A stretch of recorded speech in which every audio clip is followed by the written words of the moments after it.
10 साल की सत्ता पर शासन करने के बाद भी नरेंद्र मोदी हर समस्या के लिए नेहरू को जिम्मेदार ठहराते हैं। नेहरू के इर्द गिर्द हर नाकामी को रखा जाता है ताकि एक मौका मिल सके सरकार को अपने काम करने की शैली और उसमें आई खामियों पर पर्दा डाले। क्या नेहरू की लोकप्रियता से इतनी बड़ी असहमति है कि जन सरोकार पर काम करने की जगह सरकार अपने आप को बचाने के लिए नेहरू की आड़ ले और नेहरू के इर्द गिर्द बनाए गए भारत में खामियां ढूंढे? नेहरू जिस वक्त देश के प्रधानमंत्री बने तब देश बंटवारे का भी सामना कर रहा था। देश के आर्थिक हालात भी सबके सामने थे और देश में रोजगार की स्थिति भी सबके सामने थी और वहां से देश को खड़ा किया। ऐसे में नेहरू पर आकर मौजूदा सरकार की हर नाकामी रुक जाती है और फिर नेहरू से आगे वो सोच नहीं पाते। नेहरू होने के लिए क्या आपको इस तरह की राजनीति का सहारा लेना चाहिए? नेहरू बनना क्या इतना आसान है? अब नेहरू पर आकर तमाम खामियों को रोक दें और फिर जो नेहरू इस देश को देकर गए और आइडिया ऑफ इंडिया जो नेहरू का था उसके इर्द गिर्द आप सियासत ना करें, तो फिर आप नेहरू से सिर्फ और सिर्फ ईर्ष्या ही कर सकते हैं, उनसे सीख नहीं सकते। क्योंकि नेहरू होने के लिए किसानों और मजदूरों से आपको हमदर्दी होनी चाहिए, आदिवासियों और दलितों के प्रति सम्मान होना चाहिए, देश के अल्पसंख्यकों के प्रति सम्मान की स्थिति आपकी होनी चाहिए, संविधान और संस्थाओं के लिए आपकी प्रतिबद्धता होनी चाहिए। 2014 में आते ही अच्छे दिन का वादा किया सरकार ने, काला धन वापस लाएंगे, भ्रष्टाचार मिटाएंगे, हर एक व्यक्ति के खाते में 15 लाख जमा हो जाएंगे, किसानों की आमदनी दुगनी हो जाएगी, महिलाओं को सुरक्षा मिलेगी, बेरोजगारों को हर साल 2 करोड़ रोजगार देंगे। ये तमाम वादे थे।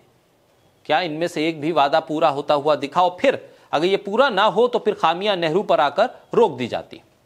लेकिन आजकल लोगों को मिल क्या रहा है इन तमाम वादों के बदले? सिर्फ 5 किलो राशन और इसके इर्द गिर्द बताया जाता है कि हम डिजिटल इंडिया बना रहे हैं, हम मेक इन इंडिया कर रहे हैं, हम दुनिया में सबसे अग्रणी अर्थव्यवस्था बन रहे हैं। जहां देश में गरीबी कम होने का ढिंडोरा पीटा जा रहा है, वहीं 80 करोड़ लोगों को 5 किलो राशन दिया जा रहा है।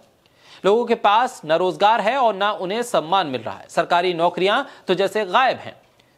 नौकरी मांगने या एग्जाम देने से पहले लाठियां खानी पड़ रही हैं। देश की दौलत कुछ उद्योगपतियों के हवाले कर दी गई है, यह आरोप विपक्ष लगातार लगा रहा है। ऐसे में नेहरू से बार बार तुलना, हर हार और नाकामी में नेहरू को ही सामने खड़ा कर देना, यह सियासत है। और ऐसे में वरिष्ठ पत्रकार अशोक पांडे ने एक पोस्टर जारी किया। उन्होंने लिखा है कि 1964 के नेहरू और 2025 के मोदी में क्या फर्क है, और इसके जरिए उन्होंने यह बताने की कोशिश की है कि नेहरू क्या थे और मोदी क्या हैं।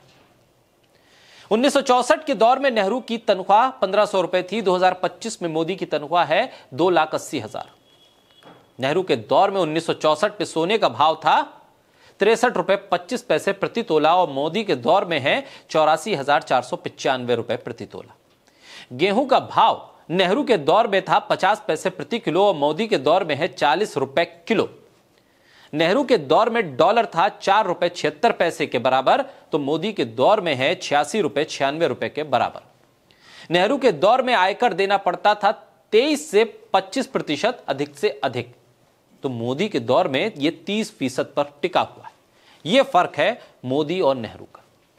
इसकी तुलना अब सोशल मीडिया पर हो रही और इस पोस्टर के जरिए लोग सवाल भी कर रहे हैं। ऐसे में कांग्रेस की प्रवक्ता सुप्रिया श्रीनेत लिखती हैं कि मोदी जी की हवाबाजी तथ्यों के सामने क्या टिकेगी? तो नेहरू और मोदी की तुलना दरअसल इस देश में एक नए डिस्कोर्स को जन्म दे रही है, और वो डिस्कोर्स ये है कि मौजूदा वक्त में विश्व गुरु भारत को मोदी ने बनाया, ये तमाम सोशल मीडिया पर प्रचारित किया जा रहा है। लेकिन नेहरू को कहीं ना कहीं पर्दे के पीछे डालने की कोशिश है। होना तो यह चाहिए था कि नेहरू से लेकर मोदी तक तमाम विचारक, तमाम प्रधानमंत्री हमारे आइडियल होने चाहिए थे। उनके किए गए कामों के जरिए देश का मान सम्मान बढ़ना चाहिए थे, ना कि ये कि देश के भीतर ही आप एक दूसरे को नीचा दिखाकर खुद को ऊंचा बनाने की कोशिश करें। बहरहाल इस पोस्टर पर बात भी हो रही है। नेहरू और मोदी के शासनकाल के तथ्यों को सामने रखकर लोग इस पर सवाल भी खड़े कर रहे हैं। अब देखना होगा कि ये बहस मोदी वर्सेस नेहरू की कहां जाकर रुकती है।